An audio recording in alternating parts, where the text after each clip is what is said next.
Recording in Just progress. RCTV and our own member, so pretty easy. Joe? Yeah, it's Joe. Yeah.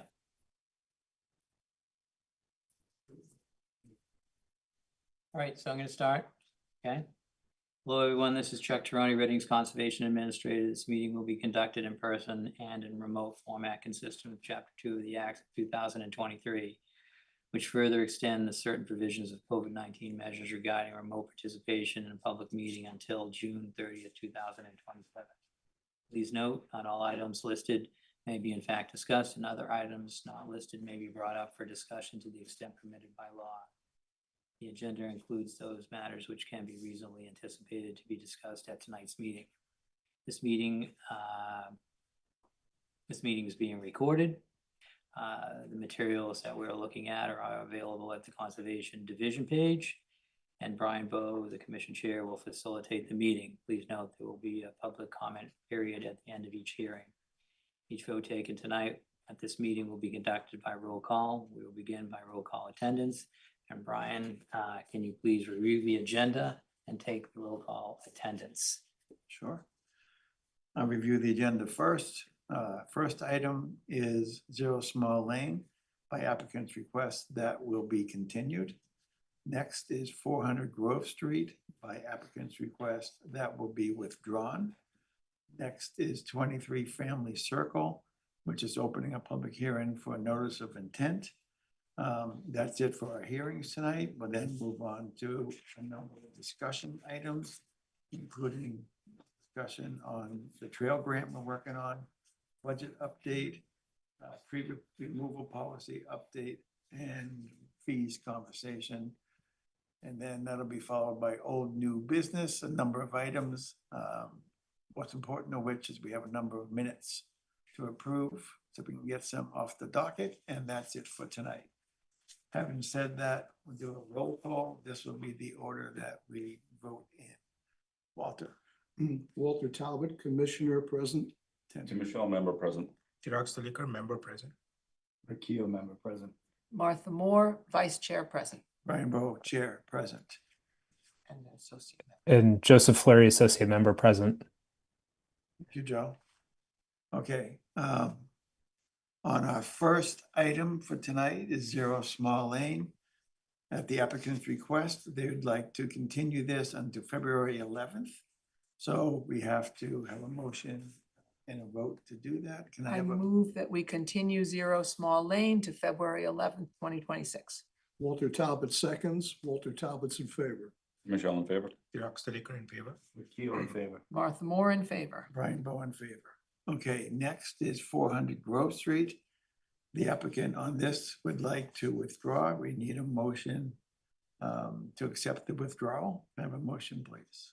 I move that we accept the withdrawal of the application about 400 Grove Street. Walter Talbot seconds. Walter Talbot's in favor. Michelle in favor. Chirag Staliker in favor. Rakio in favor. Martha Moore in favor. Brian Bowe in favor. Okay, and then to our first hearing with meat on it. This is 23 Family Circle. I see everybody's here. Is there anybody who's gonna be online as well? Okay, so I'll read the blurb before Jack starts. This is opening a public hearing on notice of intent filed by Sean Briere pursuant to Massachusetts General Law, Chapter 131, Section 40, the Wetlands Protection Act and North Reading Wetland Protection Bylaw, Section 7.1, for proposed raising of an existing barn and shed, an extension of a paved driveway, and the construction of a portion of an accessory dwelling unit. All the work is within a 100-foot buffer zone to a bordering vegetated wetland. The application of plans can be viewed on the Conservation Division page on the current project, Assessors Map 43, Lot 5, DEP file number 270-0807. Can you introduce yourself, please? Yep, thank you. For the record, my name's Jack Sullivan. I'm owner of the Sullivan Engineering Group. I'm here tonight with Andrea from MBA Builders and the owner, Sean, 23 Family Circle. This property is located at the end of Family Circle, which is a dead-end street. off of Grove Street. It's a 10.4 acre parcel. There's an existing single-family home, paved driveway, a barn and a shed. As the chairman noted, DEP has issued a file number for the site, 270-0807. All abutters were notified by certified mail, and proof of those mailings were provided to Chuck. The wetlands for this project were flagged by Norse Environmental. Pretty flat site. The applicant's looking to demo a barn that's 26 by 32 feet. It's a single-story barn. They're looking to demolish a shed located to the rear of the barn. They're looking to do just a little over 500 square foot extension of a paved driveway to access an accessory dwelling unit, or an ADU. A portion of that ADU is located within the 100-foot buffer zone. Really just a small portion of it. It's basically a portion of the garage. It's about 186 square feet of this ADU will be within the 100-foot buffer zone. Outside of the 100-foot buffer zone, remainder of the ADU, and there'll be a patio, and I show a proposed soil stockpile area for stockpiling of soils. For this project, no trees are to be cut. I do show some of the mature trees within the area of the barn ADU and shed. As I stated, it's relatively flat, so there's very little grading changes. If it wasn't for demoing the barn, which is, the footprint is 832 square feet and the shed is 800 square feet, this probably would have qualified for an RDA since the ADU's 90 feet away. But with all the activities going on, I decided to go with a full notice of intent. I did start off stating, I believe that this site's within the Aquifer Protection District. Due to the lot size, they're not even close to any sort of coverage limits. And typically, when I come before this commission, I do look to provide drainage for additions and things of that nature. But in this case, where we're removing 832 square feet of the barn, and that's 50 feet from the wetlands, 80 square feet of the shed, and we're only adding about 700 square feet, there'll be a reduction in impervious surfaces, and all structures are now further away from the wetlands than the existing condition. I did do a site walk. A few members were on that site walk on Monday. The owner was on that site walk as well. It was a productive site walk, so we could see the site. And I should note that the ADU will have a full basement. A lot of these ADUs are slab on grade. This will be the second one that I've done that has a full basement, but that's why I show a proposed soil stockpile area as well, because if you're digging for a full foundation, they may need an area to stockpile soils. I'll turn it over to the commission for any questions you might have. Thanks, Jack. Yep. Any questions, comments from the commission? Martha? I guess I have to start. Yep, that's why it's moderated. Well, the last thing you mentioned was the soil stockpile. How will you protect that stockpile from erosion, assuming it's going to be there more than a couple of days? They could surround it with a 12-inch mulch sock. Okay. That would be good, I think. You know, if you're holding it long enough to put in the foundation, then fill back around the foundation. If you want to make that a condition, they'd be fine with that. They can surround it with a mulch sock. Okay. We did have a good site walk, and most of the area up to the wetland line is mowed. In the plot plan, it doesn't look quite like that because the squiggle line is showing the overhang of the trees, but the actual wetland flags were put right along the line of the trunks of the trees. One of the things I'm concerned about is that we often try to have that first 25 feet be zone of natural vegetation. And in the case of this yard, it's all mowed. So that would be something I'd be looking at to recover some of that zone of natural vegetation in some way. I also had a question, where is the sewer and water lines gonna go that get to the ADU? Glad you said that. I forgot to mention that. So the Reading Engineering Department requires all services to come from the existing house. Okay, So on the plan, I show a line, it's labeled PW, that's a proposed water service. And then I have a PS for the proposed sewer. It's running through the patio area, so it's outside the 100-foot buffer. Reading doesn't allow separate connections out to the street for ADUs. They don't want a second meter on a water meter on the ADU, and they don't want another service going out to the sewer main. So those will be connected from the house. and I presume they'll be dug down below frost line? Correct. Okay. Yep. And will that also cause soil stockpiling, or is it cut and cover? Cut and cover. Don't I sound smart? Yeah. Wow. Yep, they'll dig Okay. it, they'll put in the pipe, and then they'll backfill the same day. Okay, Don't get carried away with yourself. okay, and, most of that's going under the patio, but I assume they will, revegetate on top of the part that's not under the patio. Correct. Um.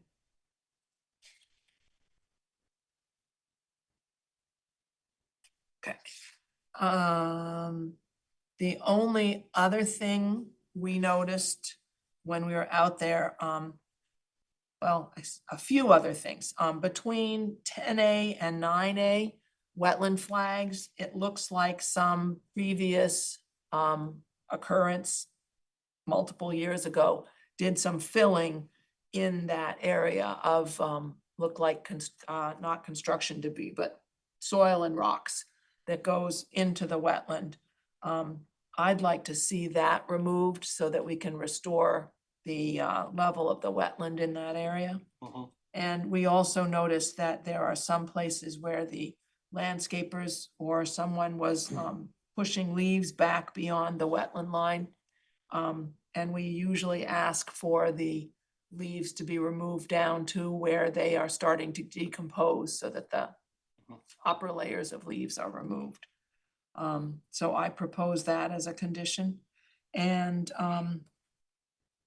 in the write-up by Norse Environmental, she mentions knotweed, buckthorn, and bittersweet. And those are all invasive species that even though behind the wetland line, you're not supposed to be removing vegetation, there's an exception made for invasive species. So I always like to see some attempt to keep the bittersweet from killing the trees and et cetera. So I don't know. Which Sean's open to. Yeah, okay. That's all my comments. Anybody else? Just a quick question about the impervious surface, like how was that calculation made? It's the existing barn is 32 by 26 and the other one is 41 by roughly 30, right? So isn't the impervious surface actually increasing? Yes, but inside the 100-foot buffer zone, we're removing more impervious than we're creating. Okay. So you're correct, yeah, if I was to add up I have a table on the right side of the plan showing all the impervious surfaces in the existing condition and the proposed. So you're right, the ADU itself is larger than the 186 square feet I'm showing within the 100-foot. But the idea is to show that there'll be a net decrease of impervious surfaces within the 100-foot buffer zone. Even when you count the driveway? Yep. The driveway increases just a little over 500 square feet, 510. And the garage is 186 square feet within the 100, and the barn's 832 square feet, and the shed's 80.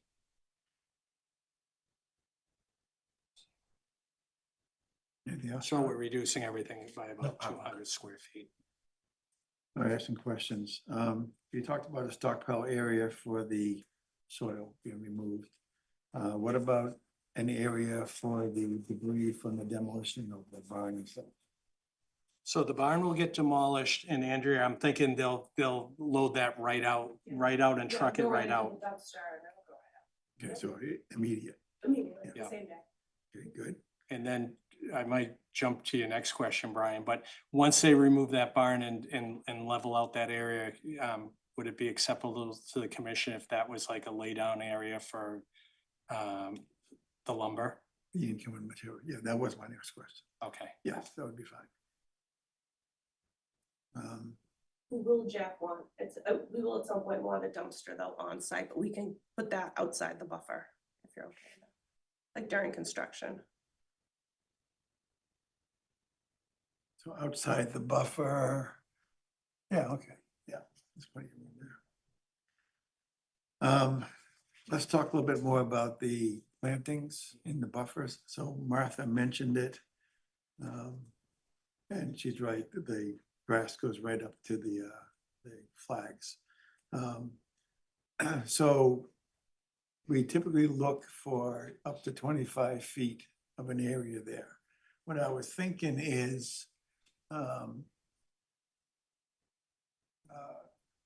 in the area near where the debris, the soil and stuff from the previous construction, not your construction, the previous one, there's a little peninsula there. So if you put more plantings in there, then you wouldn't necessarily need to have them up on the side nearer the golf course. So we get plenty of area to cover without having to encroach all the way around.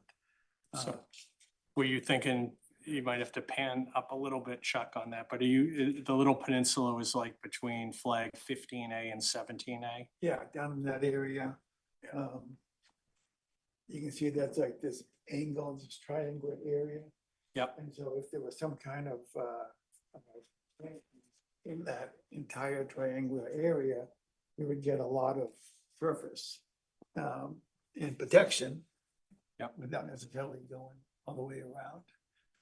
And talk about the plantings, you know, we're talking about, but for your benefit, and we often look for trees, but it can be shrubs. What we want is multi-layered. So multi-layer, you know, tree, shrub, ground cover. So you would have to present a planting plan to say what you were gonna, what would you plant and where it would be, but it needs to include ground cover as well. And there's a list on the conservation website for acceptable native trees and shrubs. And actually Martha pointed out, there's a list apparently of ones that are more deer resistant. I say more deer resistant because as Jack pointed out, if they're hungry enough, nothing's gonna be resistant. And I think we were looking at the fact that there's that whole tree line. So normally we'd ask for more trees as well as shrubs, but I think in that area, it could be mostly shrubs because we've already got trees. Yeah, we have trees, plus the trees would be overhanging, which would, the shade would affect their Yeah. viability anyway. Even though once the sun comes up beyond the trees to the back of the house, they would get some light, but clearly they overhang would impact that somewhat. My only concern is that particular area gets no sunlight. You have those, the giant tree at the end of the driveway, plus you have those two other mature trees that were right directly in front of that, plus like there's almost no sunlight whatsoever that comes through to that part of the yard at almost any time of day. Maybe you get an hour.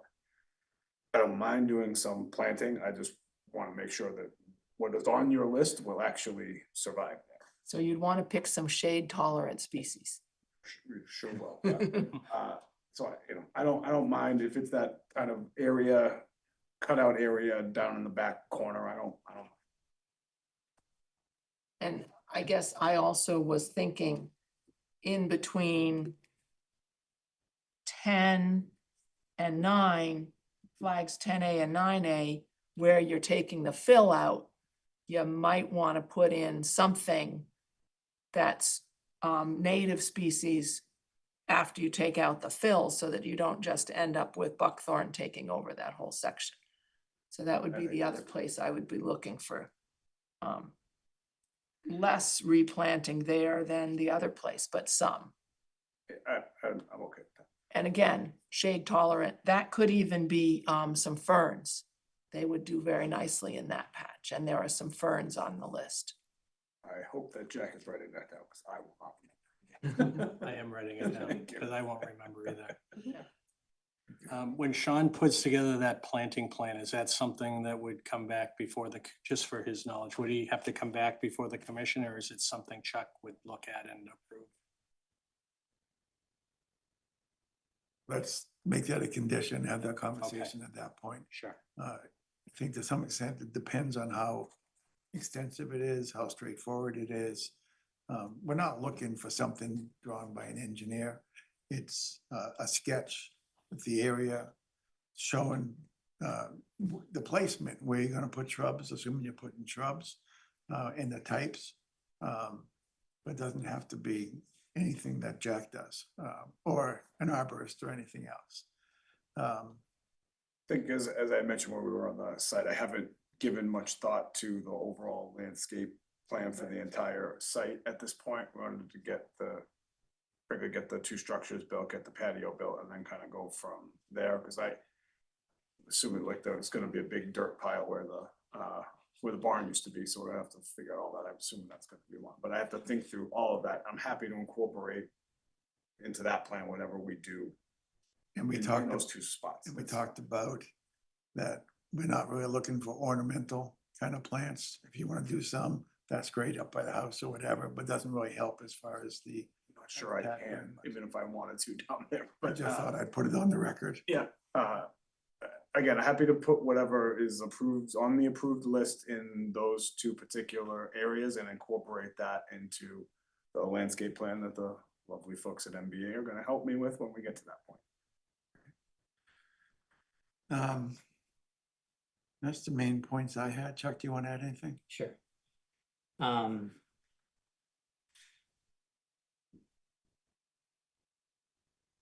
So I'd just like to just add to the plan between the shed and the barn, it's a lot of heavy construction, so I'd like to see the 12-inch mulch stock and some orange construction fence, just so they don't go beyond it.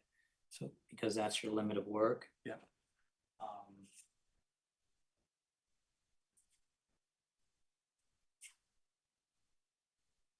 Have they drawn the mulch sock line far enough away that the builders will be able to do the work within that space? I think so, because it's just demolition, so it should be.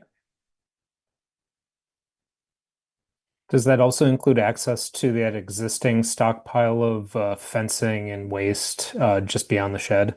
I think it's between like the 100-foot buffer and the 35-foot buffer. Yeah, the debris behind the shed. Yeah. Yeah, I think what they're saying is see how the mulch sock is drawn. If it's like in that area, is there enough space to get to it? I think the stuff behind the shed could be removed by hand. Oh, okay. Yeah. Oh, It wasn't anything that you'd really need a machine for. Okay. Just been too lazy to do it myself. Another question is, what was the historic use of the existing barn? Should we be concerned about soil contamination, oil or gas or anything? I didn't hear what you said, Chuck. What's that? I didn't hear what you said. Soil contamination from the existing barn. I don't know the age. I don't know if it's on a slab or if it's just a dirt floor and, It's It's a like dirt floor, right? dirt floor barn that was used for horses. And we don't think there's a footing associated with that barn, because there were thoughts originally that they were gonna try to convert the barn to the ADU. yeah. And there's too many issues. And when we were out there, when we did that, you look at it, it doesn't look like there's a footing. And it's like a cement block. So they'll just cave in the barn, take it out, fold in the block. They're not gonna be removing soil from that area. They don't have to excavate. Since we bought the house in 2019, I think I've been in the barn 4 times. Mhm. Don't go in there a lot, but there are 2 horse stalls and a hay loft. That's And- it. And Ted, you don't store anything in there. Is it like an unpainted barn? The cinder block is painted tan. Sorry, the exterior is painted. Interior, there's no paint. Okay, yeah, I was concerned about the oil. And then, is there any other review from departments in town, from like CPDC or the engineering department after the Conservation Commission, either approves? I just want to know if there's going to be changes that we need to anticipate. No, we don't have to go in front of the planning board. You're the only board we have to go in front of. No ZBA, no planning. These ADUs are by right. But engineering weighs in on like the utility connections, but where I'm showing the connection to the house, that it should be fine. If I had utilities in any other way, they'd mark up my plan, but I know what they look for. So yeah, we don't have any other boards we have to go to except you guys. If you want to include a condition that if we change something and have to come back, that's totally fine. Yeah, Or sure, if there's yeah. a change determined by another board, if we figure out that we do have to go to another board. That's a happy to- standard, we have a standard condition, but we just want to make sure that let's say the engineering department doesn't like the driveway, but they have reviewed it and they think that this is a good spot, so the width is fine and the entrance is fine. Yeah. Okay.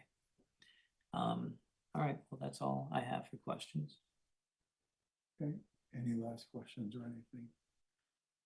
Okay, so then can I have a motion to close the hearing on 23 Family Circle? I move to close the hearing on 23 Family Circle. Walter Talbot seconds, Walter Talbot approves. Tim Shaw in favor. Xerox Delicker in favor. Martha Moore in favor. Ryan Bow in favor. Okay, So there wasn't anyone Oh, out there. yeah, any public comment? Yeah, but you could just ask anyways. is there any public comment, any questions from anybody out in the Zoom audience? Hearing none? Use raise hand functions, well, I don't think they'd be able to. So just wave on camera, turn your camera on and wave, we'll see you. And seeing none, Okay, in that case, can we list some conditions, please? What conditions did people bring up in the conversation? I'll run them down, you guys can fill in the Okay, rest. good. So erosion control around the stockpile area, Yeah. the 25-foot becomes a no-mow zone. Then that 25-foot between flags 9 and 10, be some planting, and between 17 or 14 through 17, there'll be some additional plantings, and we'll expect some planting plans in those areas. Were we asking for the whole 25-foot all the way along or only in some There are areas? two areas, the triangular piece and then up by where the. barn It sounded is. like when you were talking about, you were saying usually we don't allow lawn in the 25-foot area, and the lawn goes right up to the Right, wetland, so so that's the no mow. you have the floor. I don't know what you're asking. That's what Yeah. I heard. Often we ask for some give back of that mowed 25 feet. And I thought Brian was saying specifically planting in the area around 15 to 17, not all the way along the entire strip. So That's that's correct. what I was wasn't questioning. looking for planting all the way around. I do think Chuck's idea of moving the mow line back away from the flags makes sense, though. Okay, Do you understand the point we're making there? I thought we were, I know we've closed the public hearing, so I understand that, so thank you for letting me speak anyway. I thought we were. Excuse me, I forgot. Can you come up here and introduce Sure. yourself? My fault. Sorry, I thought Jack introduced me. Sean Briere, 23 Family Circle owner and applicant. My understanding of the conversation was that we were saying we would do the plantings kind of in those two areas in lieu of having to move the mow line. I don't love that just because I'd like to just kind of leave it the way it's always been, but I mean, if it's a condition to get it through, then so be it. I will do the plantings either way. My understanding of the conversation was, I think, a little bit different. I would be comfortable with planting in the triangular area. I would like to see you stop mowing right up to the line. Doesn't mean you have to plant around the edge, but give it a chance for some natural growth. Just gonna have to do something to mark it. I mean, candidly, I don't do the mowing myself, so, Yeah. I'll have to figure out how to do that. So what is the commission thinking? in So it's, terms it's kind of, so we have this 25-foot line in town. It's been established as a zone of natural vegetation. I mean, certainly it has been pushed closer to the wetlands, just like whoever owned the house before you has done that.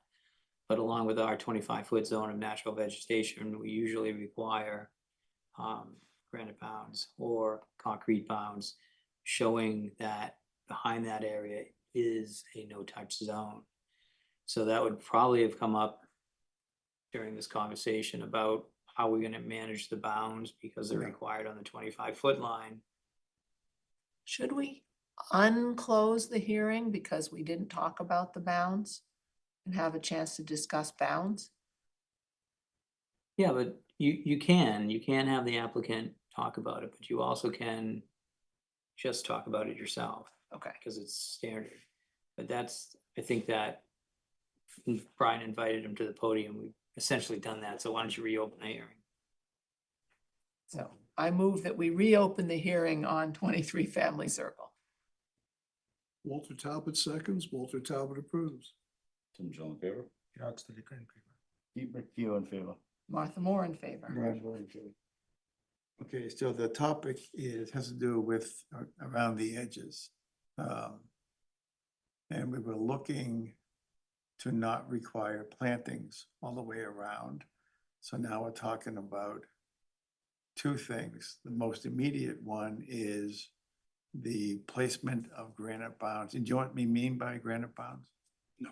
It's a granite post that gets put in the ground. So it marks the area up to which you can do things. Beyond that, you can walk in it and what have you, but you can't, it's a no disturb area, so you can't mow and things of that nature. How many are we talking? And what's the interval? The interval is 40 feet, I think. Yes, it's 40. At turning points, but the commission has often come up with accommodations for Right. that. So what we often would do is have you put them at property edges. And maybe have one in the middle, so it's a straight line or some kind of a clear demarcation, as opposed to putting them all the way along. Yeah, so that would only be needed if you wanted to have the no mow area. If you decided that these planting areas are enough, we usually ask to have them at the edges, which kind of makes sense. But then maybe near the no mow area, and there's different things besides granite or concrete bounds, but some sort of sign or something to Yeah. demarcate that's, semi-permanent. These are 4-inch by 4-inch by 3-foot long granite bounds, 2 feet go in the ground, 1 foot's above the ground. That's typically how they're shown or Granite's installed. not cheap. It can be concrete also, it doesn't have to be granite, right? Isn't that So- right? I respect the discussion here, and I appreciate the fact that you're letting me talk this through with you guys. This is not something that we had discussed significantly on site, so apologies for thinking through it in real time in a public meeting. My preference is, I don't mind doing the planning. My preference is, I don't mind doing some kind of demarcation for a normal line. I don't love having to go as far up and lose as much of the yard as we would have to. It's been that way for a very, very, very long time. I guess my thought would be, I'd like the commission to focus on the overall net benefit to the site of what we're doing and let us leave as much of it as I can the way it is, but I respect what you're asking for, and I'm hoping to find a little bit of a middle ground if we could. Like, I thought giving back that peninsula and clearing out the debris are good suggestions, and I'm happy to do those. Going beyond that, I'm struggling a little bit more with, and mostly the expense. Yeah, can I understand something? We're saying don't put any plantings between 25 and 35. Just let it go natural. No mowing, no fertilizing, just let it go. My concern is if we ask him to do that, will we end up with a 25-foot swath of knotweed and buckthorn? If we're not mowing, but we're also not planting, I don't think we're gonna get what we want, which is native vegetation in there.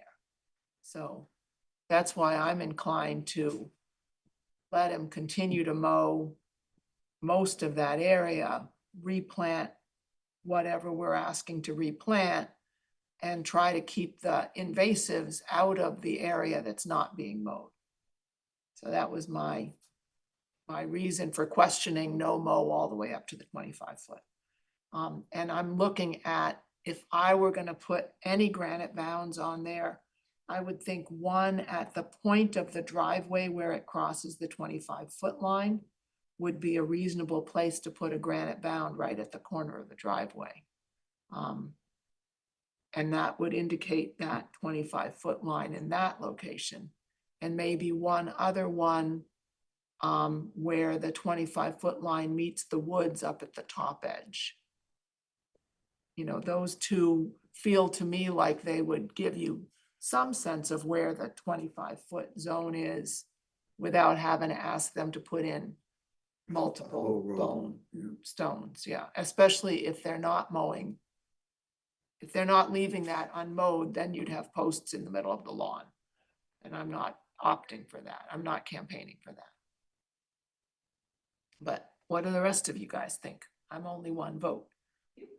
What other options are there, Chuck? You mentioned that there's more than just. It's such a, you know, it's a, I don't know how long it is, but it looks very long, and I'm just thinking, like, if conservation administrator went out there and was trying to figure out where the 25-foot line is, those two locations are not gonna be very helpful. I think the one near the driveway is gonna get taken out in the first snowstorm with the plow. So maybe a little bit back from there, but that's a good spot, but it doesn't help you. It doesn't help you figure out where things are. I mean, it's likely nothing else gets built out there, but someday maybe. So I don't know if any of them make sense unless you do more. So on 1503, and I'm not advocating for more, I'm just saying, it doesn't sound like there's a budget for this, but more would be 1503, like we said, every 80 feet, and then something in the turning intervals, and then at both edges. So But- what about combining that and have one near the driveway, but not right on it to avoid the plow situation? And then have one at the sharp turning point near the triangle to catch that turn.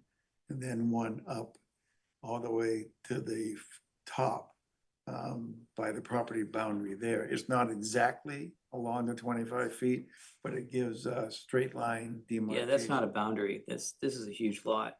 So, this, you know, it just continues, but it might be outside of the mowed area. I think you should focus on your planting areas. It would be nice to have one in front of each one of those planting areas. The other two seem to be out in, you know, out in the back 40. You know, not really connected to something. I mean, this plan will exist. So I think your choice is do it all or cut it down to just where the plantings are. If you're not gonna do the mowing. I would be okay with just the plantings and not overwhelming his yard with all the granite posts. Yeah. So a granite post in front of each one of the plantings so people understand that that's the zone of natural vegetation, or at least it would allow someone to understand that it comes up that far and they should look at a plan to figure out the rest, if that's the case. And I don't think your landscapers are gonna take out plants, so that should work out. No, whether it's, but I'm concerned if there's like a kind of a long run of just letting it go native. You guys are not concerned with the aesthetics, but I am. Like that would look really bad, right? Yeah, I don't think that's on the table. So what I'm fine if we identify a couple of spots where, you know, I can give back some space and do some plantings. I think that's fine. Can you mark on that map where you're thinking the posts would be? Oh, I'm not sure I can do this, but let's try. Here's Brian's spot. I don't have permission to make these marks? Well, here's one right here.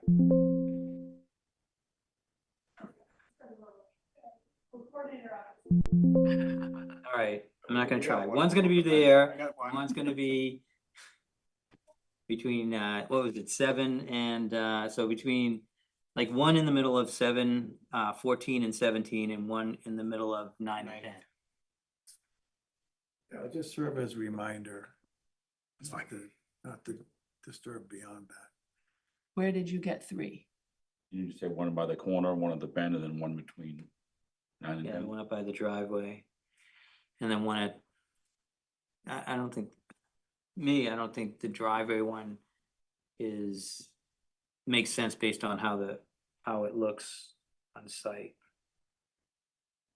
You can have one here, you can have one here. And you were talking about something out in this area. That's the 3 I was thinking. Okay. Yeah, which doesn't put one between 9 and 10, and I think that makes sense, because we're not talking about putting vegetation on the 25-foot zone of the wetland line. We're talking about revegetating the wetland side of the wetland line in that area. So between 14 and 17, that area is filled in up to the 25-foot line? Is that what you're? Yeah, the flagging and the grass comes right up to the flagging in Okay, many so it makes cases. sense there, but in 10 and 9 and 10, I thought there was some debris and some fill in the tree row very close to the wetland. So it's in the wetland on the far side, the wetland side of the line. So you said take that out and plant it, but that's not up by the 25-foot line, so now there's gonna be a post kind of in the middle of the lawn Yeah, again. I don't think that's where a post should be. Okay, I- so I we have think one that established, where should the next one be? One where the curve is at the top edge of the 25-foot where it hits the woods. Okay, So in there, as it goes into the woods, like just above 7A, for example.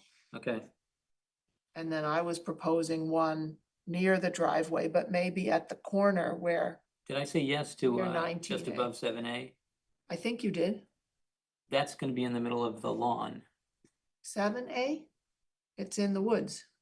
7A, Yeah. here's, It's under the tree canopy. Keep on going the- up, On the keep map. going oh, up. sorry, 7A, Six. there it is. I'm looking down here. Okay, sorry.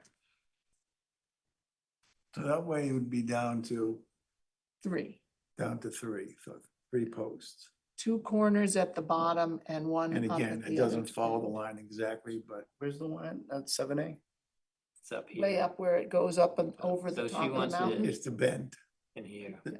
And it could be into the wet woods a little bit, so it's not sticking out in your lawn. It's Yeah, that. tucked in the woods. No issue with that one. I was gonna suggest, if it was possible, if you could plant a tree there and serve that purpose. There's a lot of trees there already. There is, okay. Did you see the ripple? Yep. That's the canopy. That's the canopy, okay, representation, so- understood.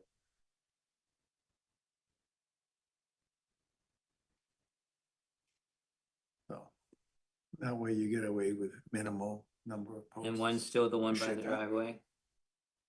Yeah. Doesn't have to be right at the driveway. You were saying back a ways, and I'm seeing another corner that's kind of represented by 19A. Yeah. You go to that corner near 19A, it's in the tree line again. Yeah, like right there. That would be what I propose. The hearing's open, so you have a chance, Sean, to have your say in that. I think those 3 are fine, Right. assuming they don't cost like $1 million each, I'm fine. It's just under $1 million.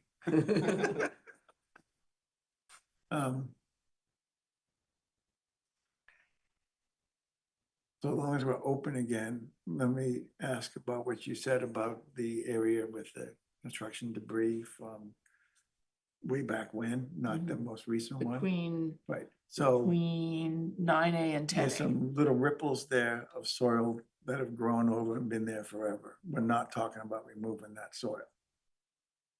We were talking about picking up some of the pieces of concrete and brick that are out there. No, I was actually picturing taking that fill out. There's a kind of a projection of fill that goes Yeah. beyond the wetland line there. For like 3 or 4 feet into the wetland. There's Oh, I know what you piles mean. of dirt with rocks on top. Right, now that's been there a long time, so that would be excavating in the wetland. I think that's a bigger deal. Okay, so you think we shouldn't do that? I think at this point, it's whatever number of years, decades that it's been there. It's grown over. I would pick up the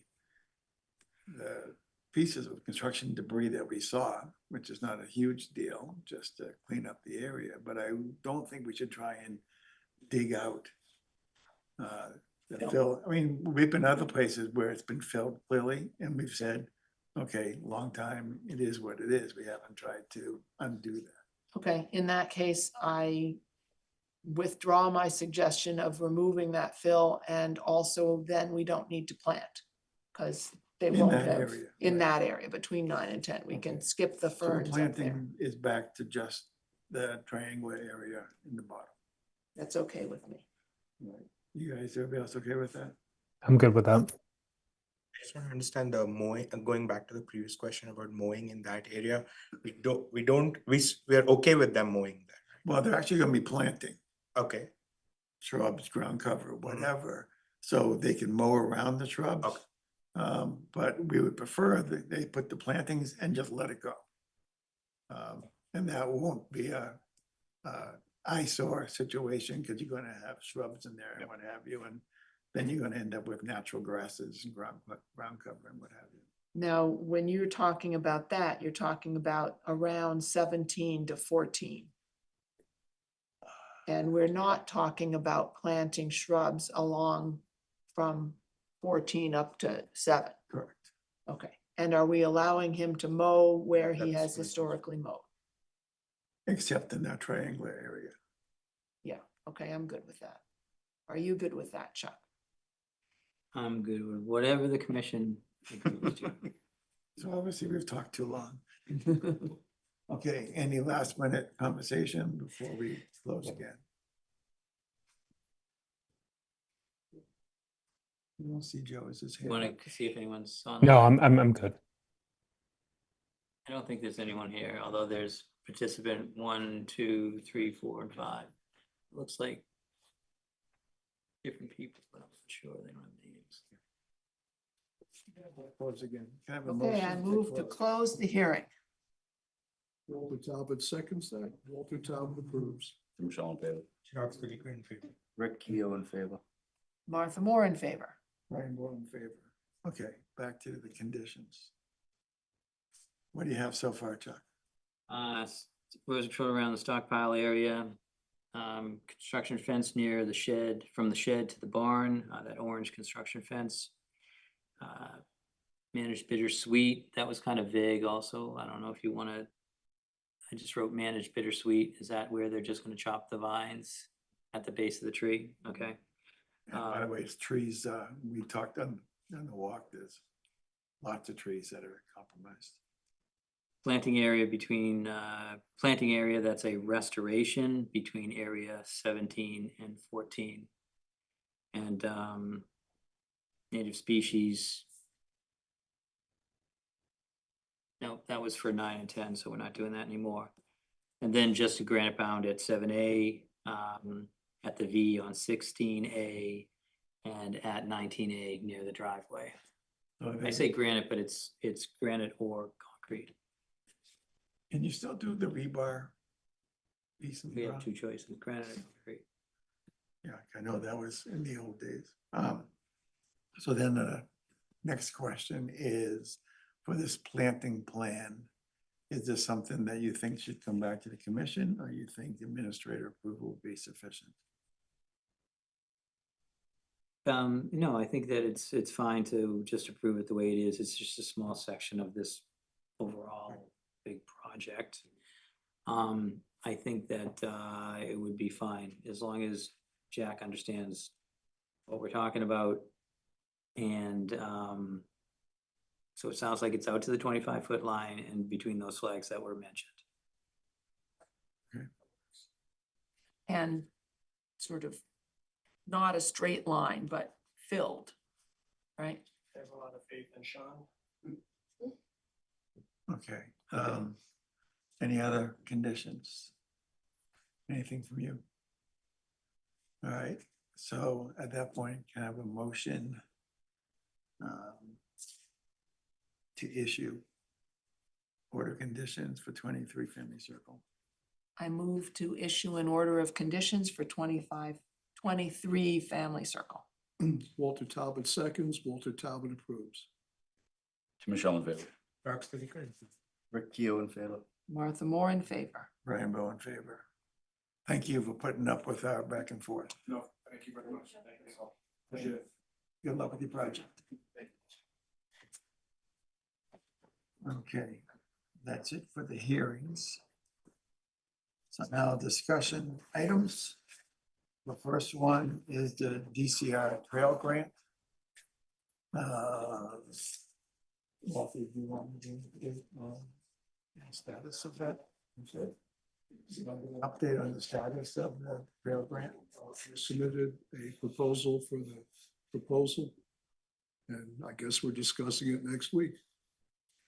Yeah, so Walter did a first run, first pass. I did a second pass. I handed it off to Brian, who's working on it, but we want to put it up on Google Docs.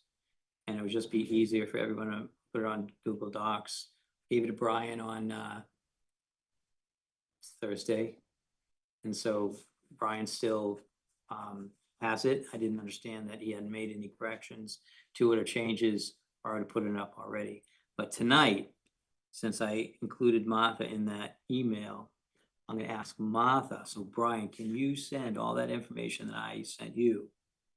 And then Martha, can you put that all up on Google Docs? And you're gonna share it with all of us, plus Mary. Mary, From the Yeah. Matera School. okay. Okay, so when I get the trail grant from Brian, Yeah, I will then turn it into a Google Doc. Yeah. And this is not a open meeting law violation because it's a grant application. 1, 2, 3 commission members out of 7 is fine. Okay, but when I make it a Google Doc, is it just the three of us looking at it then? I'm not The sharing only- it with the other guys? No. I said, you can even take yourself out of it.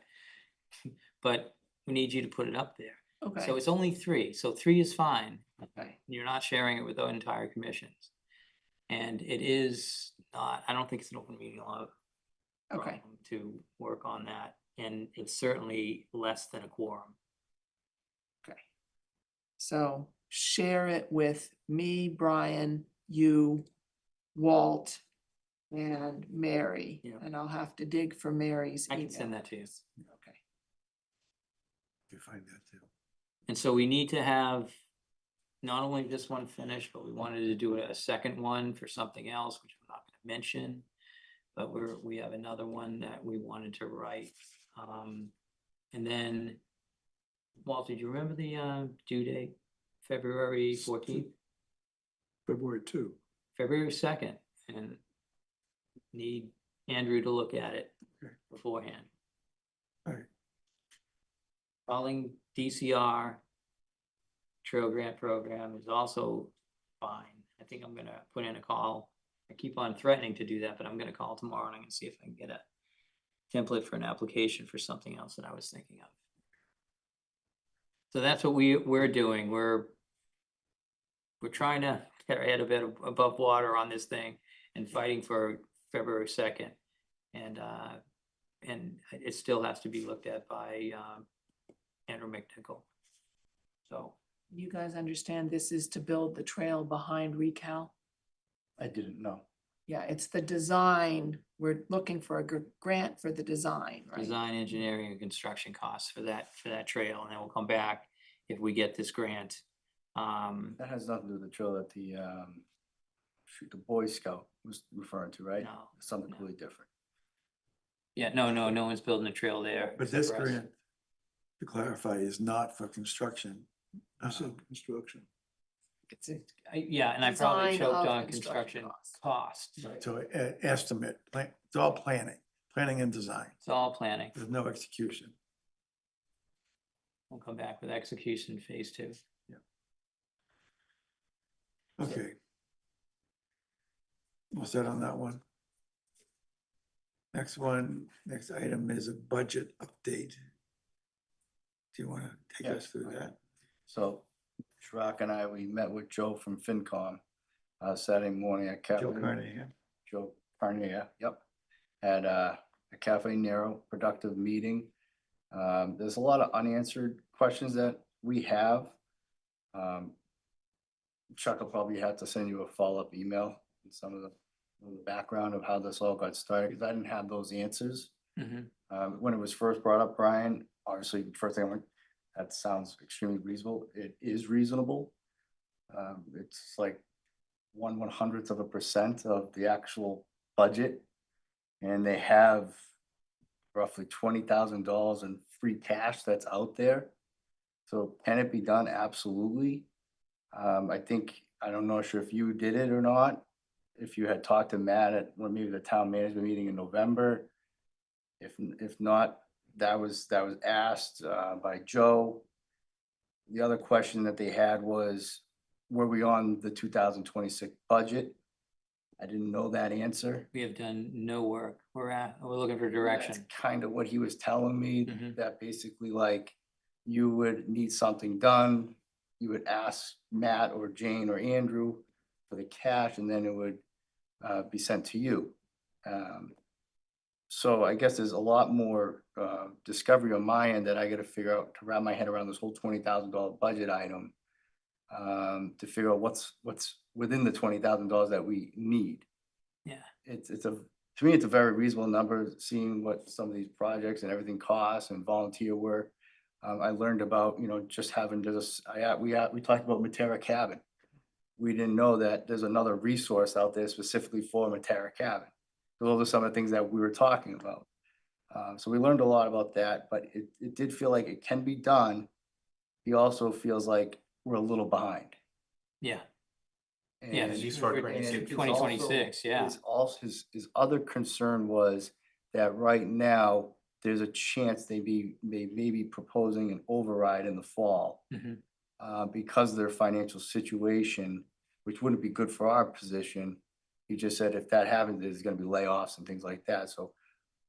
He says it can be done, but it might be worth pushing it off until next year. And starting discussions with Matt and the town management meetings in November. That's kind of the gist of what I got. I learned a lot. I never been through that process with somebody or through the town. But it's definitely reasonable.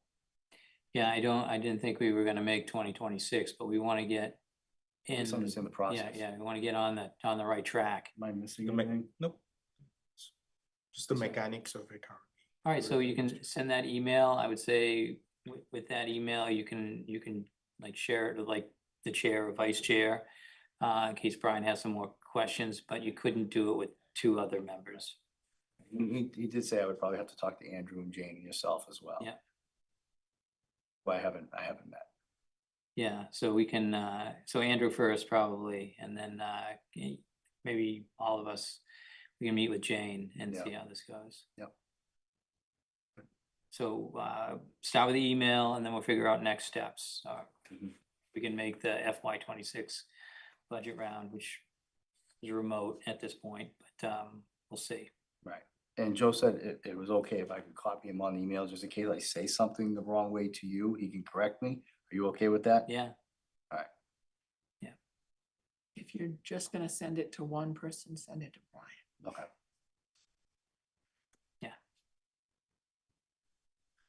Okay, thank you.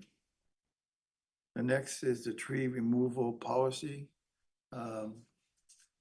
First, a question, have you guys even seen that there's a marked up version on our website under the projects page? No. Okay, in there's something for the tree policy. Chuck, can you bring that up? We're not Yeah. gonna get into the details at this point. You guys have to read it and understand it before we can move forward, plus some additional items need to go into it. But just so you see what we're doing and what we're trying to do. The tree policy has existed for a while and we've found a Can anyone number. read that? a number of places where we've run into loophole problems and what have you. That's not the marked up one though, is it? No, No, okay. So let me find that you one. try to find the marked up one? It's online, but that's fine. We have to get into details anyway. So one of the things we wanted to close, we wanted to be sure we explicitly mentioned vernal pools. So there's a number of places where I've added language for vernal pools.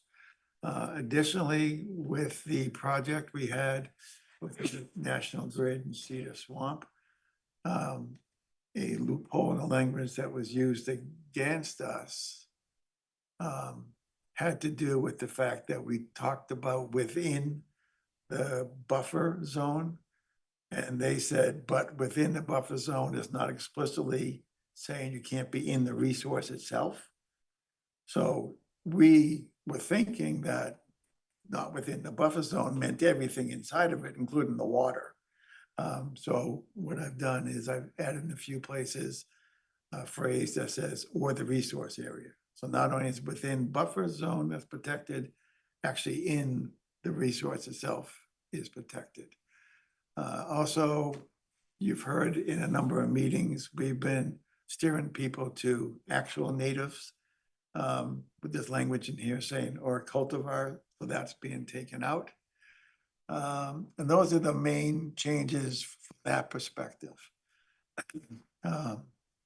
Another piece we want to add is an explanation, some language talking about the tree policy only covers 4 trees or fewer, for live trees or fewer. So it explains some of the dead tree situation and explains that anything bigger than that, if it's a single family home and more than 4 trees, or if it's commercial, or if it's something like a condo situation, then it's not covered explicitly under the tree policy. That would have to be handled some other way, perhaps an RDA, perhaps an NOI, perhaps just a Conservation Commission involvement having to do with more than 4 trees being taken down. Nowhere in the current language does it talk about that. So that's another piece we want to add. It's right there under number 3. Yeah, but it doesn't get into the fact that this is all that it covers. People read this and they think that they don't get that the tree policy is only 4. If it's outside the it's outside the 4 limit, then it's a different process. Yeah. So the people can't just do math and say, well, if it's $250 per tree for 4 trees, and if I have 10 trees, I just do the math and that's the number. The point is, it's a different process, a different approach. And that number may or may not be an approximation of where it goes, but we're not constrained by this language. This language is 4 trees or fewer. What was the last piece we want? Well, we're going to add an express definition of dead trees. That's something we get into a lot. Does it look dead? Is there dead branches, whatever? So more information on that.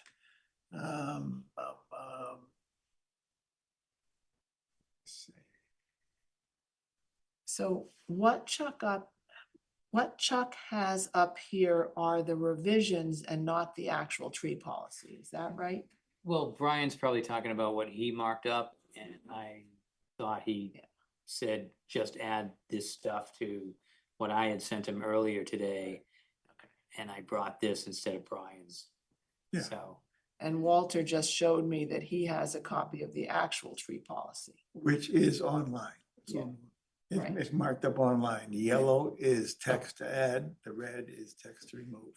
you know, some of this is not gonna be, I mean, more words is not gonna help sometimes. That's true. So I think, and I'm concerned about us having a definition for a dead tree. That's very wordy. So, and the other thing that I would say is the one that comes up, I'm not sure it needs to be covered or not, is people have been saying, oh, you count trees 6 inches and greater. So below that, the thought is count. they don't count. So anything can happen to that area or the shrubs or the ground cover. And that's not part of it. I mean, I would certainly tell them that and they'll know right away, but some other people may review the tree policy and work on some weekend. Sure. So it might be a note that we have to put in there. No, that's a good point. We just ran into that, in fact. I still have a question about Sure. native. You're taking out cultivars. Should we say approved, commission approved cultivars? Well, what we've been saying orally is true native and saying not cultivar. My understanding though is there's still some cultivars on the list. So I think minimum we have to cull the list. I don't know the proper way to say that other than true native, not cultivar. So I'm just I thinking. should say that- true natives or cultivars, or no cultivars unless it's on the Reading list. Because those are on the list because they're a better species than what's native. Okay, I mean, I didn't know why they were on there, but And I'm just thinking as a happy homeowner, finding native, in my own experience, is next to impossible. Finding cultivars is easy. yeah, well, but we're not really interested in easy. We want it to be, Yeah, it's important. yeah, I'm not saying, I'm choosing two extremes here. right. Between impossible and easy. You want it so that people will want to go out and do it. So it has to be reasonable. That's because I'm saying somehow approved cultivars. And that's what Chuck was saying, basically. So ones, approved ones that are on the Reading Only, list. only those. Right, so it can't be any other cultivar. There's a few that we would accept, only the ones on the published list. For fear of being argumentative, who makes up that list and controls it? Generally, it's been me. Right. It's been me, but it's, just that's, when things come up, I've changed, I've Okay, so been you're, talking, yeah, it's you're the me, gatekeeper. I'm the gatekeeper. Okay, Okay, I'm good. I didn't know if you're gonna question his credentials like I did one time. I'm just gonna say, I Only don't one. think it's impossible to find the native species. I have a booklet I got at one of the MACC conventions from a nursery. It's in Amherst, Mass, but it has a whole bunch of native wetland trees. There must be some closer, but I know that one exists But I and think, they will ship to you. but I think the point is valid that we have to think about having a condition that is actually something that can be fulfilled. Mhm. And I'm not saying it has to be easy, but it has to be reasonable, a reasonable effort for people to get the trees you want them to get. And if there's something that is very difficult for whatever reason, maybe we'll leave it on the list, but we don't talk about it. And so it's a compromise in that it doesn't have to be easy. That's not the driving There's point. plenty of trees on that list. No one's, some people have called up and said, I really want this something or other. And we've had to get into a discussion about it, and there's always a spot to compromise, move it outside the buffer zone or something like that. So it seems to have worked out. I mean, the list could be more extensive for sure, but Yeah, I think it's been fine. I mean, it's always gonna be more extensive. There's so many trees on it right now, and there's trees and shrubs and another whatnot. shrub, another shrub section. Okay, so the point is just so you're aware that this conversation is coming. When we're going to actually decide, Chuck will include it in his meeting notes ahead of time. At that point, you really need to read it. If you have feedback, you'll send it just to me and Chuck, not to the whole commission. But then we can have it in the meeting, get through it quickly without having to do a line by line torturous kind of a situation. Okay, so that, this is basically a heads up that it's coming, so. Brian, is this separate of the conversation we had with Genna a couple months back around the tree policy, I think beyond conservation? Is any of that being considered, or is it just the edits that we've seen so far? This is just us cleaning up our language. Okay. And be very careful about, I mean, you could save your comments for the meeting. This is one of those open meeting law problems because you don't want to get stuck by that. So if Brian puts it up there and you make notes and you bring it to the meeting, that's great.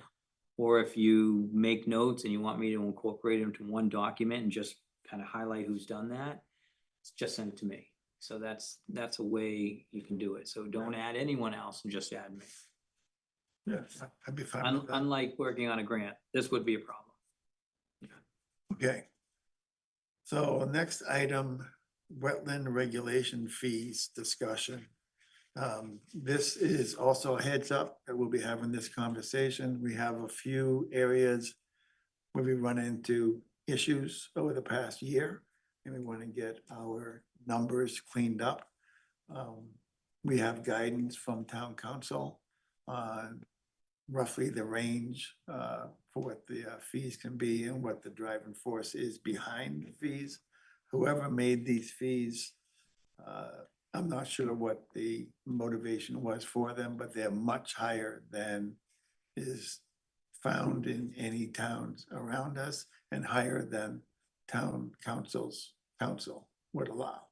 So we have to revisit them. I'm actually going to suggest a couple that might actually go up, but you can look at it and see the big ones, $11 for this and what have you. Those are way beyond what other towns do. So, yeah. Sorry for my lack of knowledge, yeah. Yeah. What are they for? Do you? You have a fee to file various permits. You have fees in there for These are applicants' fees? applicants. Okay. Fees for how many linear feet you would be adjusting, fees for how many square feet of a resource area you would be affected, those kind of things. And our numbers behind some of those are quite high. And the way it works, and I'm gonna take a shot at this and then Chuck can correct me. The fees, there's a total, which is then broken up into some for the state and some for the town. It's about 50-50. A slight majority of it goes to the town. In the case of Reading, different towns can decide where that money goes. Reading has decided that fees we get, fee dollars we get goes into the general fund. So this is different than the conservation fund that we talk about for trees and what have you. These are fees coming in through the bylaws themselves. We're talking about What did I do? Is that close enough? this Kind page of. in the packet. Yeah. Yeah. So we're not really talking about, that's a worksheet, Right, Um, but it's actually in the text throughout. but that might be something, I was trying to figure out how to do this really simply, make it simple. But I think that I need to figure out what other towns are charging, because that would help us make it simple. And that seems to be, it's like that seems to be the way to move forward. Because it's like the first question ever asked, did you check it out with other towns? And we have these comparable cities that we need to make sure that we're in the same zone. But we're not going to touch the state fees at all, and that's where it's the fee is split. So that stays the same. No one's talking about this. We'll never get any part of the bylaw fee. And so this is just our bylaw, and those fees that are high were to prevent people from working in the resource area. Such as the high fees have to do with work in a bank, inland underwater. So you're like on the edge of a stream, or you're under a stream, or you're working in a wetland. Those are the high fees. And I think that there was many suggestions. One of them is to reduce it. Maybe that happens. Another one is to cap it, because these fees actually, in my opinion, work for small projects. Like homeowner addition, something like that, they're not outrageous. And they're a little bit of a deterrent. But when we get a big project, that's Yeah. when it goes so high that it becomes a problem. And it's supposed to match, you know, the review time that's put on it through the town. And so that's where we want to be in that area. So you could leave the fees the way they are also and just cap them at a certain amount. Yeah, I've seen that in a number of towns. That can happen. I don't know where we're gonna fall, but we need to like have several discussions on it. Has to be, you know, advertised because it's a change. So there has to be at least 3 conversations about it. So we'll have plenty of time to go over this. So again, this is a heads up. You might want to go into our regulations and look at the various fees that are called out in different sections, just to get familiar with where we have fees and what they're running. Just so you get some prep for this conversation. Yeah, we'll have something up on the website, and if you just review that, that would work also. If it's not up there, we won't be talking about it because I gotta get all that information ready first. So, Also, just to follow up, since we had the discussion last week, can you just say, you mentioned the general fund and the conservation committees fund, like, can you just, what's the difference? The general fund, I mean, the town. Oh, the town, The okay. town's general Got it. pockets, as opposed to a conservation fund. I mean, there's other funds around town. There's the shade tree fund, or no, Andrew? yeah, as Andrew used to call it something. yeah, different. so, But there's different funds. Ours is the conservation fund primarily. yeah. 2 funds, Wetlands Protection Act has the ability to charge, but when towns create their own bylaw, like we have a bylaw, fees also went into that, so they're getting a wetland fee, which is pretty, it's like $100, no matter what the project is, it's pretty cheap. Yeah. And so, and then there's a bylaw fee, so because we have a bylaw, there's fees inside the bylaw. So.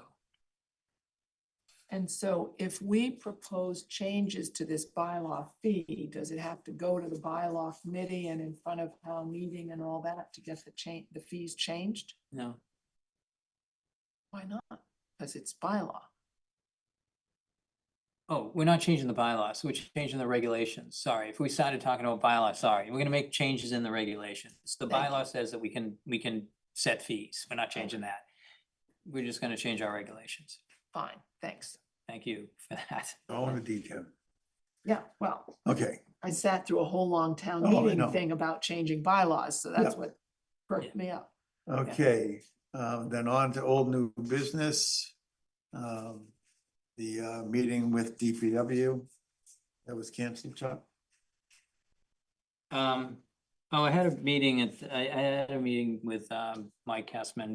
We talked, no one else was there. It was me and Mike. It was productive. We have some things that we have to go and, look at, which was carried over from the last meeting.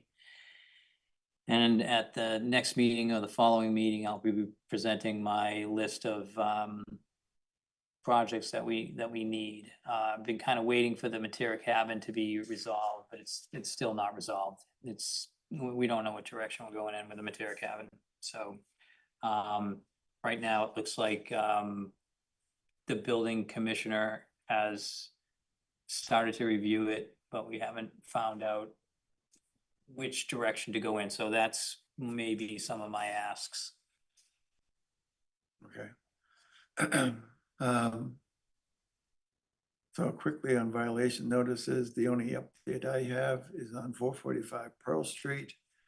Mr. Rivers has made some progress. There was a pile of material in the driveway, which is now gone. He has done grooming of the bank, so now the whole length of it, it's a consistent slope. I've not gotten out and done any measurements or picture taken or anything else, but he's making Looks good. progress. It looks good. It certainly is better. Yeah. Okay, Chuck talked about the Matera cabin already. Anything else in administrative report, or is that it? No, we're just waiting for the Manterra cabin. That was my report. Okay. And that brings us to minutes for approval. Yeah, one last thing. Adding Mr. Joe Flurry to the budget group. Oh, that's right. Is that what you wanted to do? Yeah, I think that's a good What idea. did you tell me to put on the agenda?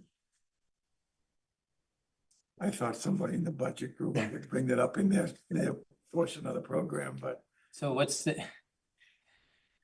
To make a motion to appoint Joe Flurry to the budget group for the conservation. okay, make a motion. I'd like to make a motion to appoint Joe Flurry to the budget group to represent the conservation. Walter Talbot seconds, Walter Talbot's in favor. Jim Michelle in favor. Chirag Studico. Rick Keo in favor. Martha Moore in favor. I guess. Brian Bose in favor. Okay, that's a good point. Okay, minutes.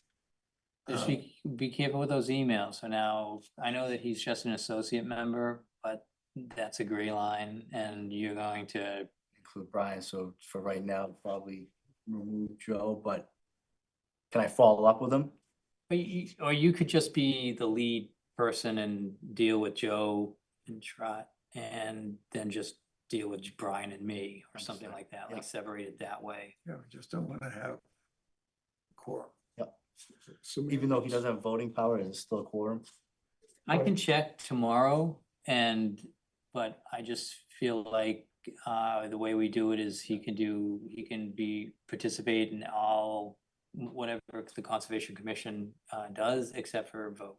And And so but I for that think the reason- reason we have to be careful and think of him that way is because in certain situations, we can promote him to a voting membership. Yeah. And so if he's had these kind of conversations at that point, does it violate something? Better safe than sorry and treat him as if he's a full-fledged member when it comes to these communications. Okay, minutes.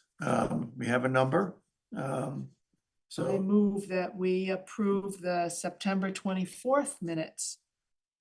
Walter Talbot seconds, Walter Talbot is. Jim Michelle in favor. Chirag Studico. Rick Keo in favor. Martha Moore in favor. Do you want any discussion before that? And right, no, discussion is people send comments to Emily. We don't need any discussion beyond that. okay, and I interrupted before you got to vote. Brian Bose in favor. Thank you. I did a check mark already. Next one is October 8th. I didn't see October I 8th. didn't see either. Okay, phew, Okay, October 22nd, did see. yes. I'll move that we approve the October 22nd minutes. Walter Talbot seconds, Walter Talbot approves. Jim Michelle in favor. Chirag Studico in favor. Rick Keo in favor. Martha Moore in favor. Brian Bowe in favor. November 12th, I did see that. Yep, I move that we approve the November 12th minutes. Walter Talbot seconds, Walter Talbot approves. Jim Michelle in favor. Chirag Studico in favor. Rick Keo in favor. Martha Moore in favor. Brian Bowe in favor. I think that's all we Yeah. have. Have not seen December 10th yet. Okay. That's it. Any last comments before we disappear? Nope. We have a motion to adjourn at 8. No, that's wrong. That's it. It's 8:24. I move to adjourn at 8:24. Walter Talbot seconds, Walter Talbot's in favor. Jim Michelle in favor. Chirag Studico in favor. Rick Keo in favor. Martha Moore in favor. Brian Bowe in favor. You guys hang out for a second. Right, Good night, everyone. Thanks. Night. Good night. Joe. Joe. Night, Jim. Wow, before 8:30. Good job. Yo. It could have been easier if we had